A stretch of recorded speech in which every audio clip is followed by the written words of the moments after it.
Hello everybody, Manithral here, and welcome to the weekly update video for OSRS. Now this week we do see a lot of bug fixes and changes to the Tombs of Amascut. So we're also talking balancing too. But up first, we do have some feedback and response. 12:30 BST today, players expressed frustration at the quantities of smelling salts, liquid adrenaline, and ambrosia being offered by the offered following today's change. So as a temporary fix, they tweaked the quantities offered to guarantee a minimum of 2 of each of the above when they appear. So in next week game update, they'll be changing this to a single 2-dose potion. Unfortunately, this cannot be hotfixed, so it'll take a little bit. Tombs of Amascut balance and changing. So here's up first, we have Zabak. Raise base hit points by about 10%, so it might be a little bit below that or above, I'm not sure. Increase the base number of jugs by 2. Jugs no longer set attack delay, but still respect it, so if you're able to pop a jug and hit Zabak immediately, but might have to wait if you hit Zabak before the jug. Jugs roll 2 tiles further than stopping, well, before stopping. So overall, they feel like Zabak's a pretty good balance. He does, however, have a tendency to die off before he really gets going. So they reckon a few extra hit points will make the fight much more challenging. More challenging. So without letting it drag on forever. So they're getting pretty good with him. Akka, so orbs spawn during the enraged phase that will now deal full damage to one player. The number of orbs spawned during the enraged phase has been slightly reduced since many players felt dodging them wasn't really feasible. To compensate, the base damage of the enraged phase orbs has been slightly increased. However, the max damage of the orbs is capped at 25 to prevent them from being overly punishing on higher level raids. Akka will change his styles if he hasn't swapped for over 60 seconds, and they apologize to any would-be out there. Sorry, that's a word I don't know. Additionally, an incredibly creative, tech-perfect kiting tactic known as the butterfly method recently surfaced, allowing super skilled players to take 0 damage and avoid all of Akka's special attacks. This method, though, requires some pretty precise clicks, and they're definitely impressed by the ingenuity, so they're not removing it entirely. That said, they don't want to negate the fight completely or negate the effects of invocations, so after a short while, Akka will switch things up a bit. Baba, banana spawned via the jungle japes. Invocation now occurs on monkey death rather than randomly.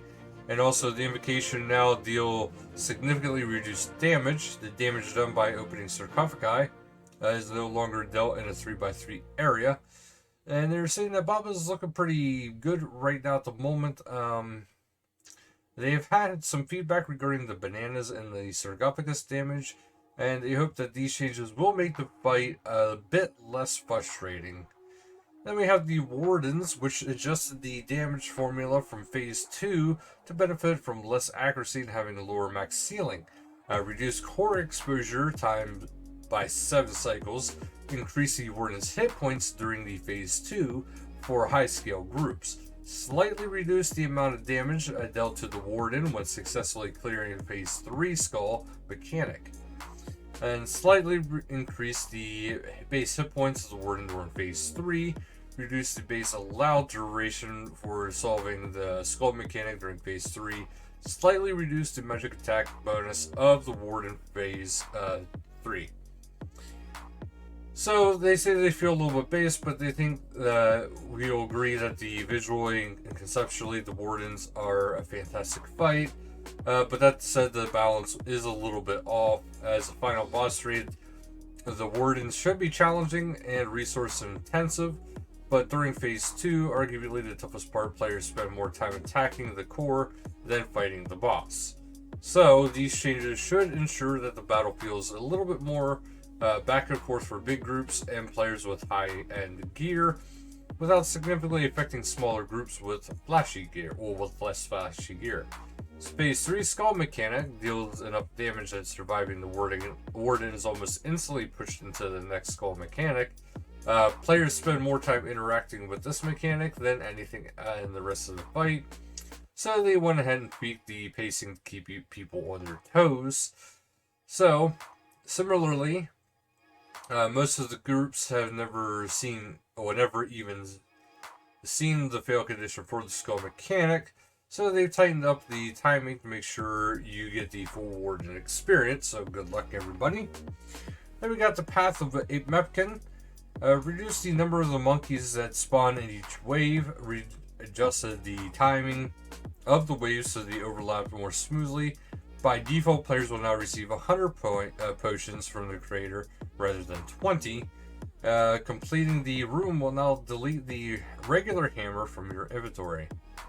So Baba's troop of baboons is definitely an engaging encounter, but their antics do mean that the Path of Amascut takes longer than the other paths, so these challenges should make a bit more reasonable and properly rewarding you for moving fast. Path of Het, changing the health scan and the Het seal for group sizes. So the change makes aimed at one downs a little more reliable in groups where there might be big differences between the highest and lowest mining levels. Mid-raid loot, so Ambrosia and Liquid Adrenaline are now 1 deuce potions. As you heard before, they are actually going to be changing this. Liquid Adrenaline now rarely shows up in the Chaos Pack. Ambrosia now only shows up in the Life Pack. Adjusted the quantity of items provided in the Chaos Pack. Increase the amount of run energy that Smelling Salt restores. And the mid-raid loot interface no longer stops your movement, so you'll be able to withdraw your supplies on the fly. So, that's actually pretty cool. We have some general changes, so players can now boost the hit of the prayer and smithing level requirements for the Alumnus Ward F. And same goes for the crafting level requirement for creating the Divine Root Pouch. That has also changed, basically. Reduce the number of AoE mechanics that stack with each other. For example, walking into the Kefri Bomb on a tile where 2 players once stood will no longer result in taking double damage. Players that are using the On a Diet invocation will no longer be provided with silk dressings or honey locusts.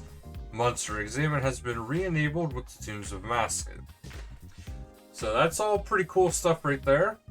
We have some drop rates, slightly reduce the base drop chance of for tradable uniques, slightly increase the effect of the raid level has on tradable unique drops. I think that's a good balance.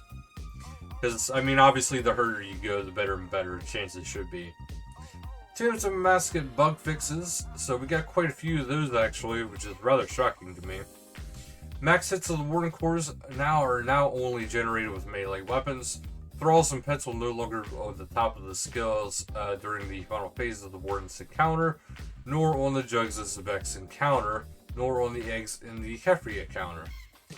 Players will no longer find themselves blocked from completing the raid if they die at the same time as the final warning. The back will now properly reset after following a wipe, so no more getting swept away on re-entry. Players can no longer save spot Baba using the fallen rubble in some positions. So yeah, that changed. Players are no longer able to get stuck inside the big rock when fighting Baba. Fixed a bug where Akka's orbs occasionally wouldn't spawn for his enraged phase. Kefri no longer regenerates HP during her final phase. Venom pool durations of the Path of Amascut has been reduced from 30 seconds to 20 seconds. Placing 2 mirrors at the same time in the location of Path of Het no longer deletes one of the mirrors. The mirrors of the Path of Het can no longer be pushed into walls. Damage dealt with the Het seal now scales properly with the tier pickaxe you're using, so don't forget to store a pickaxe with the statue if you want to save yourself in inventory space. Charged crystal pickaxes can now be deposited to the pickaxe storage in the Path of Het. Tumekin's Shadow now only grants passive magic attack and damage boosts to its inbuilt spell, not to other spells. Ceraduma Brews are no longer disabled by the On a Diet invocation. Note that the honey locust and silk dressings are considered to be food in this invocation. This was intended. Players using specific Runelite plugins will no longer turn invisible when using the Blessed Crystal Scarab, even if those plugins are still turned on, so that's pretty good. Ceradim and Brews are no longer disabled by the On a Diet invocation. I already read that. Grand Exchange clerics are now able to display the values of the new items alongside the Tombs of Amascut pieces. Well, pieces of armadillo armor now break down into the correct amount of armadillion plates you can fortify your Missouri armor with, and the Divine Rune Pouch can no longer be picked up. Well, can now be picked up from the ground. Ultimate Ironmans who have looted the Thread of Elidness can carry on using their Place of Death as a morbid storage option for upgrading their pouch. So now that you're up to date with everything last week, here's what we're doing today. The Osmundton's Fang should now distribute damage according to rather than clamping damage on the lowest hits. Magic damage will no longer be capped at level 120, instead it'll be capped at 125. The Infernus Max Cape no longer has an unusual graphic interaction with the Temecan Shadow. You can finally return to flexing in style. And the one-dose variants of the Nectar and Tears of Elidness are now more visually distinct. The Missouri Mask no longer has any graphical issues. Okay, I read that one too. Been quite a night. The MVP board has made some adjustments, made so that the players can be a wider spread of various titles and availability. The players can no longer melee Zebek without risking being melee back. Jugs should no longer roll through rocks in Zebek's fight, and Jugs also should be more reliably explode on the contact with a rock. They fixed a bug where the Arcane Scarab not only was nullifying damage in some instances, but was also teleporting immediately after firing. The exploding scarabs between Kefri's shield phases should now detonate more consistently. Fixed the bug where the players could click through the Warden's Phase 1 of Obelisk. The tile push toward... Oh, there we go. During Warden's Phase 3 no longer pushes players into the terrain. That's actually quite a bit there, guys. And then we have the Tombs of Amascut World First, so normal mode World First, any raid level between 150 to 299, group size is 7. We have Revent, OBLV, Yumi, and Ponari. 549 Kappa, 54N Kappa. Anime Me, Hardest Nickel, and Kineo. Cool names. And then we have an Expert Mode World First, any raid level above 300. And this is a group side of solo. And we have OBLV J-Rays. Or Jraz, I'm not sure. So the Tombs of Amascut route races. So now that people are starting to get a little bit more comfortable with the raid, they like to challenge people. Oh, sorry, to go faster. Go faster, guys. Go faster. The Tombs of Amascut route races is a speedrunning competition for the 4 paths in normal mode. Tombs of Amascut. Simply picking one of the 4 paths, clear the path, defeat the boss at the end, and submit a clear video of the whole thing to them. No extra prizes for filming on an unregistered Hypercam 2. The fastest team for each of the 4 races will receive 2 months membership for everyone in the group. That's pretty cool. Just think Sonic and you gotta go fast. TCs for the competition can be found here, which is actually a link on their official website, so do check that out if you are interested.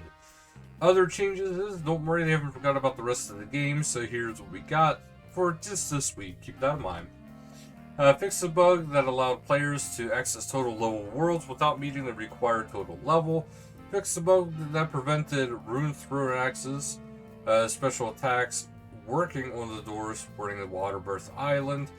Skill XP tooltips have been adjusted on the C++ client and should now be working as expected on both desktop and mobile. PvP World Rota has moved to Period B. You got 560 UK PvP, 579 US High Risk PvP, 561 UK Free-to-Play PvP, 580 US LMS Competitive. World 390 AUS for LMS Competitive has been deactivated this Rota, and the PvP arena is now on pure loadouts in the ranked tournaments this week. So that's actually it for this video, guys, so thank you guys so much for watching, and until next time, later guys.